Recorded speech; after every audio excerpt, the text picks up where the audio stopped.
Hi, this is Farrell. Welcome to ROBot TOD page 25. It's the penultimate page of this first issue. Just about done.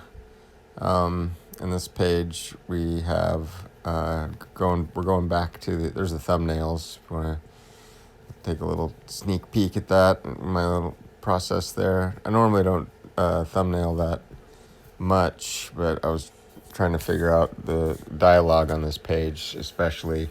I didn't record much of the pencils, but I took some pictures of the kind of progress from like super loose, from thumbnail to super loose to that's a little tighter, still pretty loose. And then the next one, you can see that you get like a lot tighter. But yeah, I was trying to figure out the dialogue in particular with this page. There was and the previous page too, but this one I hadn't had a lot of it written out. It was just more of a like, come on, open the case, and then I just was trying to give each character their own, I guess, voice. Yeah, so you're in the first panel, it's just they're being surrounded by these. We're going back because the last page, the page before this, we flashed to Fern Fells coming out of that monitor. And on this page, we're going back to the ROBot TOD and his new friend, and the weird cave gremlin creatures riding their little worms or surrounding them threateningly. Probably gonna do something bad, and they have a definite feeling of they're in danger. So I wanted to kind of, I guess, make there feel a little tension there.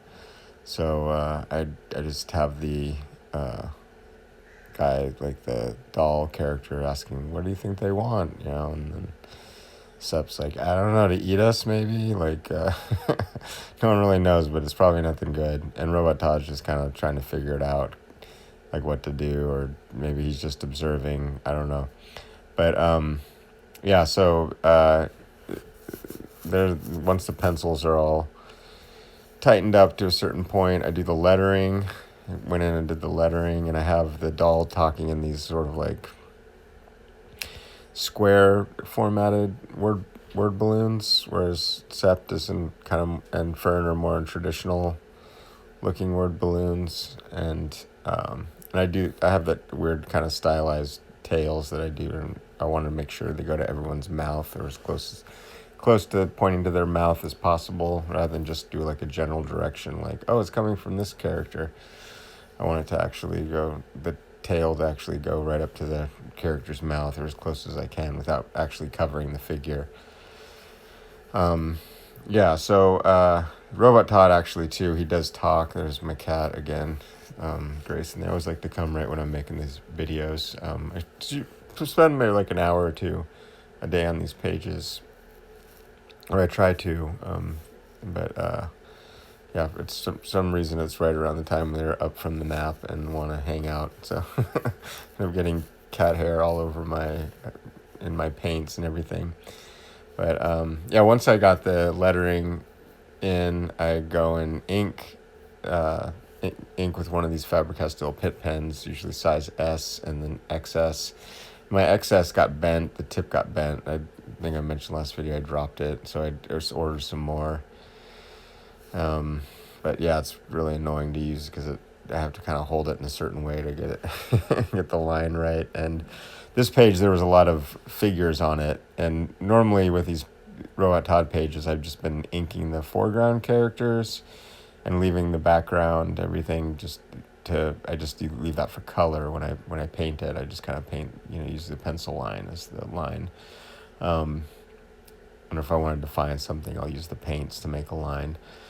But the inking on this took a while, and the coloring did too, just because there's so many characters. I have all these little gremlin creatures surrounding them, so there was a lot to paint, a lot of separate things to paint, rather than just doing like a big wash in the background and some gravestone things. I was actually going in and adding a bunch of little detail. Each one of the guys wearing their like weird basketball jersey things with that 0 on them. Not exactly sure what's going on there, like where they got these clothing from, or if they were made in a lab, and they're just sort of like different versions of the same thing or what. But I just thought it would be easier for me to have them all be wearing like a uniform. So here is one of the commissions. I've been doing these daily commissions because the crowdfunder's over, and but I still have like a few of these commissions to go from the crowdfunder. So I'm including them in, not all of them, but every once in a while, like, oh, I should film this. And so this one is from Deadly Class, Rick Remender and Wes Craig's Deadly Class. Someone asked me to do a couple characters from that, and I did. I think her name is Maria. I did one of her earlier, and this is Saya. She's like a Japanese teenager that I guess it's a school of assassins. It's an assassin school. So all like teenagers, but they have like swords and knives and kill people and stuff. It's a pretty fun book. Check it out. It's actually coming to a close soon, but I just thought this one would be fun too. I think the character is more like just dresses in black, and maybe wears like a punk rock t-shirt or something, and has like tattoos on her arms. But I just thought it'd be kind of fun to do more of like a punk rocker kind of look to it. So I gave her like a leather jacket and these like motorcycle boots, and gave her like kind of a weird sort of haircut. It's not like, I don't know how super accurate it is for like an 80s punk. Yeah, it's set in like the 80s too, but it seemed like it would be fun, like a fun take on it. I did like a cover, like a variant cover for Deadly Class when it first came out years back, and I just saw a few drawings that Wes Craig did for it, so I wasn't as familiar with the comic then. So I kind of sort of made up all the characters just based on his like character design.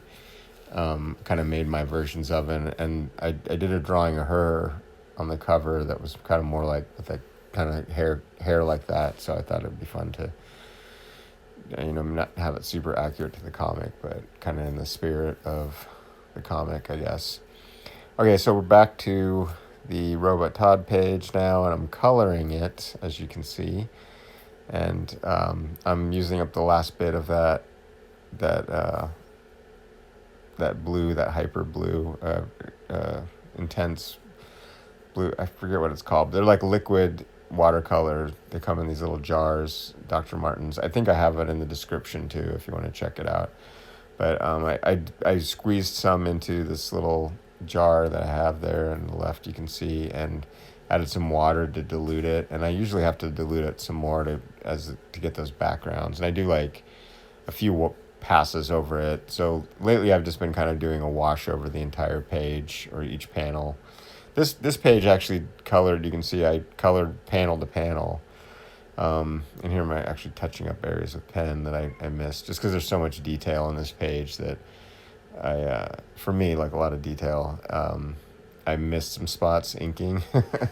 It's got, it's everything kind of blended together while I was inking it, and rather than erase the whole page, I just kind of go over the pencils with, I erase certain areas, but rather than just normally just, I used to just kind of erase the whole page once I was done inking, and then would see like, oh, I didn't ink that area or ink that area, but now with this, I've been keeping a lot of the pencil lines showing. I haven't been worrying about that as much.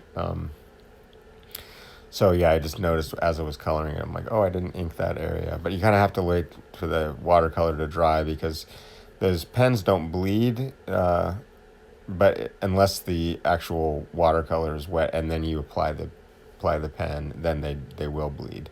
But you can, if you ink first and then watercolor on top of them once they're dry, it's fine. But all right, that's the page for this week. Thanks for watching this video. I have a Patreon, Farel Dow, and an Instagram. Check it out. Okay, bye.